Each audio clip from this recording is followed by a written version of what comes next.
e generoso e cresceram para serem pacíficos, homens de Narussos. Mas depois de anos de trabalho com inúmeros homens, estou convencido de que uma combinação única da dinâmica social ao longo das últimas 5 décadas tem produzido uma enormidade de caras bonzinhos em quantidade sem precedentes históricos. Para compreender verdadeiramente os fenômenos atuais da síndrome do cara bonzinho, temos que levar em conta uma série de mudanças sociais significativas, que começaram por volta da virada do século e aceleraram após a Segunda Guerra Mundial. Estas dinâmicas sociais incluíram a transição de uma economia agrária para uma economia industrial, o movimento de famílias das áreas rurais para áreas urbanas, a ausência do pai em casa, o aumento do divórcio, lares monoparentais e casas chefiadas por mulheres, um sistema educacional dominado por mulheres, libertação da mulher e feminismo, a Guerra do Vietnã, a Revolução Sexual. Estes eventos combinados tiveram um grande impacto sobre os rapazes que cresceram nesta época. Estas mudanças sociais tão profundas criaram 3 dinâmicas que contribuíram para o fenômeno generalizado da síndrome de cara bonzinho na geração Baby Boom. 1. Meninos foram separados de seus pais e de outros modelos masculinos significativos. Como resultado, os homens tornaram-se desconectados de outros homens em geral e ficaram confusos quanto ao que significa ser do sexo masculino. 2. Meninos foram deixados para serem criados por mulheres. O trabalho de transformar meninos em homens foi deixado para mães e um sistema escolar dominado por mulheres. Como resultado, os homens e o modelo de masculinidade foi concebido por mulheres e tornaram-se dependentes da aprovação das mulheres. 3. Feminismo radical implícito que definia que os homens eram maus ou desnecessários. As mensagens que o feminismo radical promoveu formou a crença sobre muitos homens que se eles queriam ser amados e ter suas necessidades atendidas, eles deveriam se tornar o que eles acreditavam que as mulheres queriam que eles fossem. Para muitos homens, isso significava tentar esconder os traços que possam levá-los a ser rotulados como maus homens. História do século XX segue um breve panorama de como algumas das mudanças das dinâmicas sociais da última metade do século XX ajudaram a criar a safra de caras bonzinhos em nossa cultura. A perda de pais, a mudança para uma sociedade de produção e uma migração urbana nos anos do pós-guerra deixou os pais longe de seus filhos em muitas famílias. Segundo o censo dos Estados Unidos, em 1910 um terço de todas as famílias moravam em fazendas. Em 1940, este número ficou reduzido a 1 em cada 5. Em 1970, 96% de todas as famílias moravam em áreas urbanas. Em uma sociedade agrária, meninos eram conectados com seus pais, trabalhando ao lado deles nos campos. Este contato muitas vezes significava que a família estendia-se e que incluía avós, tios e primos. Este contato diário com os homens permitia aos meninos um modelo de masculinidade íntima. Filhos aprenderam sobre ser do sexo masculino, observando seus pais, assim como seus próprios pais haviam aprendido observando seus pais. Como famílias migraram de áreas rurais para as cidades e subúrbios após a Segunda Guerra Mundial, o contato entre pais e filhos diminuiu significativamente. Pais saíram de casa pela manhã e iam trabalhar. A maioria dos filhos nunca chegou a ver o que faziam seus pais, e tinham muito menos muito tempo para ficar com eles. Pais tornaram-se indisponíveis de várias outras formas. Homens viciados em trabalho, TV, álcool, sexo e afastou-os de seus filhos. Aumento do divórcio começou a separar os meninos dos seus pais. Estatísticas do censo mostram que a incidência de divórcio entre os homens triplicou de 1940 a 1970. Em 1940, pouco mais de 5 milhões de famílias eram chefiadas por mulheres.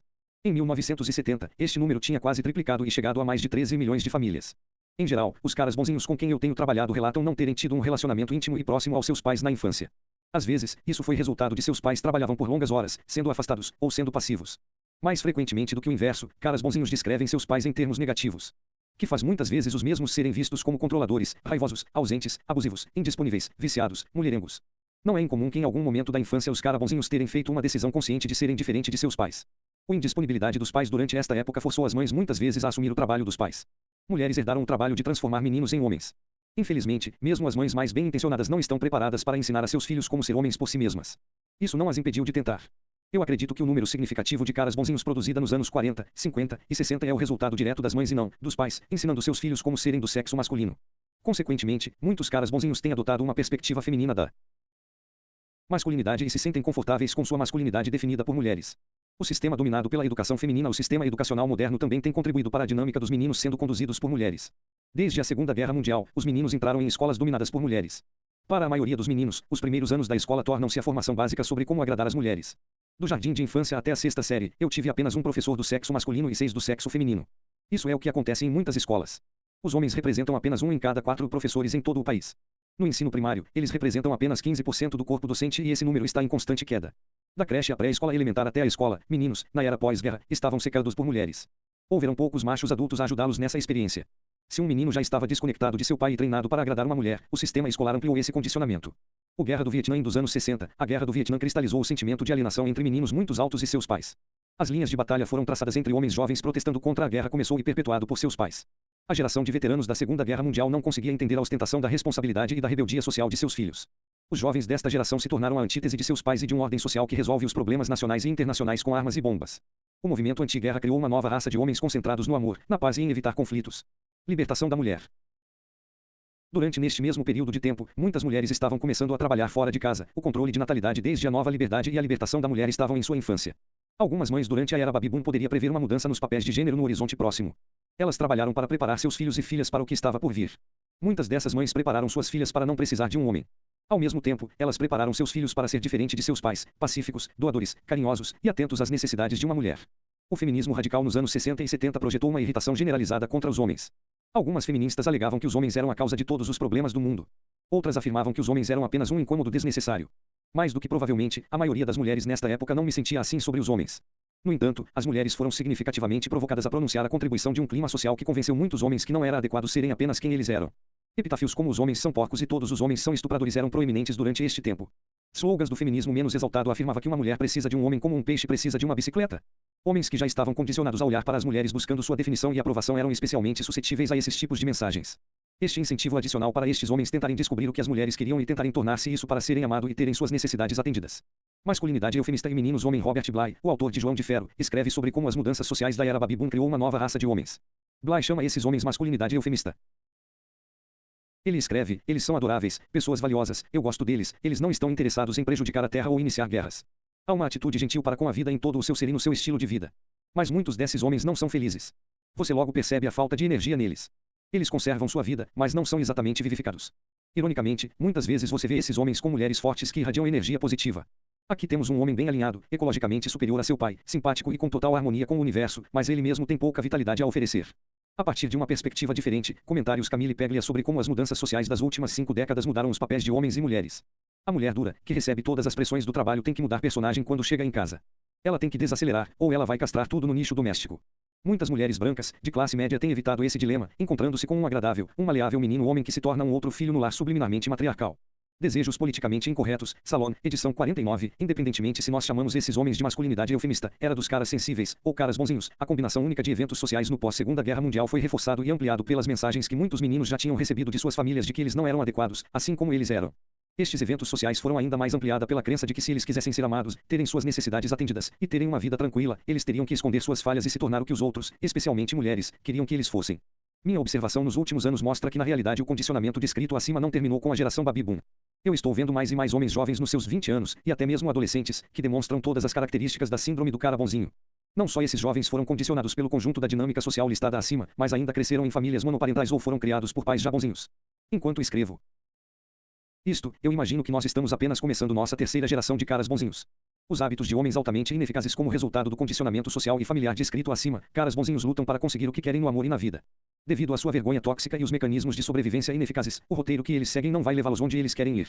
Isso é frustrante. Mas ao invés de tentar algo diferente, seu paradigma de vida exige que eles continuem tentando mais, fazendo mais do mesmo. Eu frequentemente digo aos caras bonzinhos, se você continuar fazendo o que você sempre fez, você vai continuar recebendo o que você sempre recebeu. Para reiterar o que eu ilustrei antes, caras bonzinhos previnem-se de conseguir o que querem no amor e na vida, busca da aprovação dos outros. Tentando de esconder suas falhas e erros percebidos. Colocando necessidades e desejos de outras pessoas antes e das deles próprios. Sacrificando seu poder pessoal e fazendo o papel de uma vítima. Desassociando-se de outros homens e da sua própria energia masculina. Construindo relacionamentos que são menos do que satisfatórios. Criando situações em que eles não têm muito sexo bom. Deixam de viver todo o seu pleno potencial. Os próximos 7 capítulos apresentarão um plano comprovado que mostrará a recuperação dos cara bonzinhos das formas mais eficazes de fazer algo diferente. Continue a ler. É hora de você começar a obter o que deseja no amor e na vida. Capítulo: Aprenda a ceder em favor da única pessoa que realmente importa. Sou um camaleão, revelou Todd, um cara de 30 anos. Vou me tornar o que eu acredito que uma pessoa quer que eu esteja, a fim de ser apreciado. Com meus amigos inteligentes que ou de forma inteligente e uso um vocabulário grande. Perto da minha mãe, eu me pareço com um filho amoroso. Com meu pai, eu falo de esportes. Com os caras no trabalho eu trato de assuntos que os interessam. Atrás de tudo isso, eu não tenho certeza de quem eu realmente sou ou se algum deles gostaria de mim se apenas eu fosse quem eu sou. Quando eu não consigo descobrir como as pessoas querem que eu seja, eu tenho medo de ficar deslocado. O engraçado é que me sinto sozinho a maior parte do tempo de qualquer maneira. Tudo o que faz um cara bonzinho é, consciente ou inconscientemente, calculado para obter a aprovação de alguém ou para evitar a desaprovação. Caras bonzinhos buscam esta validação externa em toda a relação social e, até mesmo com estranhos e de pessoas que não gostam. Todd é um exemplo de um homem que, por causa da vergonha tóxica internalizada, acredita que ele tem de se tornar o que ele acha que outras pessoas querem que ele seja. Caras bonzinhos acreditam que este metamorfismo camaleônico é essencial para que eles serem amados, terem suas necessidades atendidas e terem uma vida livre de problemas. A busca de validação externa é apenas uma coisa em que os caras bonzinhos frequentemente fazem o oposto do que realmente funciona. Ao tentar agradar a todos, caras bonzinhos muitas vezes acabam agradando ninguém, incluindo eles próprios. Busca por aprovação porque caras bonzinhos não acreditam que eles são adequados, assim como eles são, eles encontram uma infinidade de maneiras de convencer a si mesmos e aos outros que eles são adoráveis e desejáveis.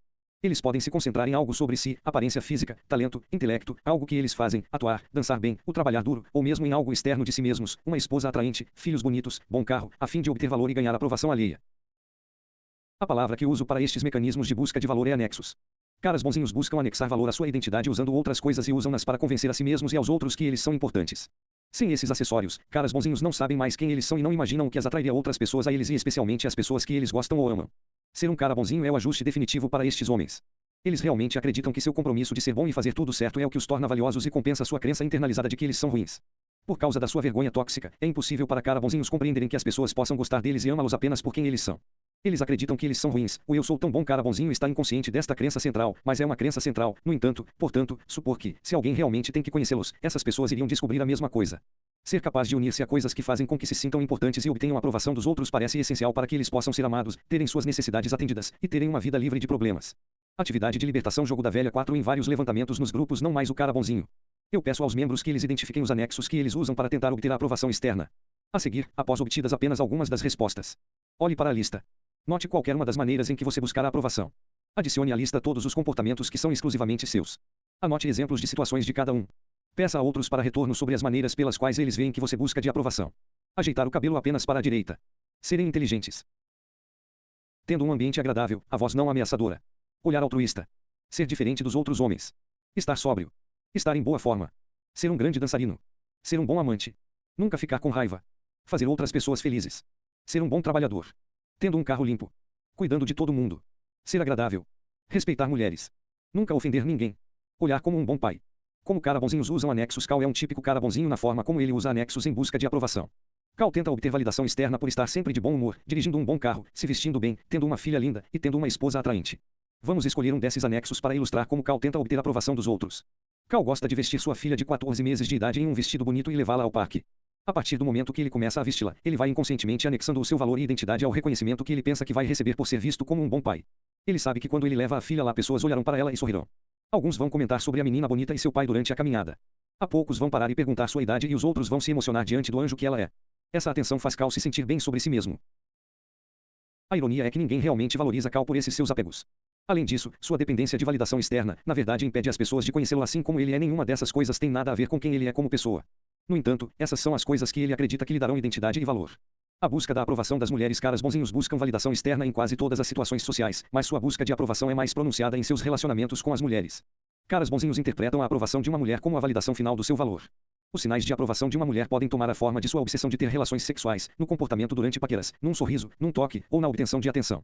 No outro extremo do espectro, se uma mulher está deprimida, de mau humor, ou com raiva, caras bonzinhos interpretarão esses comportamentos como falta de aprovação delas para eles. Inúmeras são as consequências negativas na busca da aprovação das mulheres. A busca de aprovação das mulheres exige que caras bonzinhos monitorem constantemente a possibilidade de disponibilidade de uma mulher. A possibilidade de disponibilidade é um termo que eu uso para descrever a medida subjetiva de disponibilidade sexual de uma mulher. Quando caras bonzinhos entendem o sexo como a última forma de aceitação, e eles acreditam que uma mulher deve estar de bom humor antes do sexo, esses homens são constantemente diligentes para não fazerem nada que possa perturbar uma mulher que eles desejam. Além disso, se uma mulher que desejam está com raiva, deprimida ou de mau humor, eles acreditam que devem fazer alguma coisa rapidamente. Soluções, mentiras, oferecer-se, autossacrifício, manipular, para corrigir essa situação. Por isso muitos homens buscam o sexo com inúmeras mulheres, isso significa que foram aceitos e aprovados por muitas delas. Muitas vezes o interesse por autoaprovação a partir da aprovação delas é o que verdadeiramente desejam.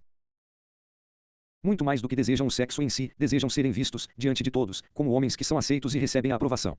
A possibilidade de disponibilidade se estende para além de sexo apenas. Caras bonzinhos foram condicionados por suas famílias e pela sociedade a nunca fazer qualquer coisa para destratar uma mulher, são hipervigilantes ao responder ao humor e desejos das mulheres, mesmo aquelas com as quais não planeja, até mesmo deseja ter relações sexuais. Buscar a aprovação das mulheres dá às mulheres o poder de definir o tom do relacionamento. Caras bonzinhos constantemente relatam que as suas próprias condições estão muitas vezes ligadas ao humor de sua parceira. Se ela é feliz e se sente bem, assim ele está. Se ela está com raiva, deprimida ou estressada, ele vai se sentir ansioso, até que consiga melhorá-la. Esta ligação é tão profunda que muitos caras bonzinhos me disseram que se sentem culpados se eles estão com bom humor quando sua parceira não está. Buscar a aprovação das mulheres dá às mulheres o poder de definir os homens e determinar o seu valor. Se uma mulher diz que ele está errado ou acha que ele é um chiquetão, um cara bonzinho estará inclinado a acreditar que ela está certa. Mesmo que o cara bonzinho argumente sobre a avaliação da mulher, em algum nível, ele sabe que uma vez que ela é a mulher, ela deve estar certa. Um cara bonzinho me perguntou, se um homem está conversando numa floresta e nenhuma mulher está lá para ouvi-lo, ainda assim ele estaria errado. Buscar a aprovação das mulheres cria raiva deles em relação às mulheres. Embora a maioria dos caras bonzinhos afirmem amor às mulheres, a verdade é que a maioria destes homens tem uma raiva tremenda delas. Isso é porque nós tendemos a desprezar tudo o que, eventualmente, endeusamos. Quando nosso Deus não responde da maneira que nós esperáramos, nós, seres humanos, tendemos a responder de duas maneiras. Ou nós cegamente intensificamos nossos atos de adoração ou lançamos-nos em ira. Quando caras bonzinhos colocam uma mulher ou mulheres em um pedestal e tentam ganhar a sua aprovação, mais cedo ou mais tarde, essa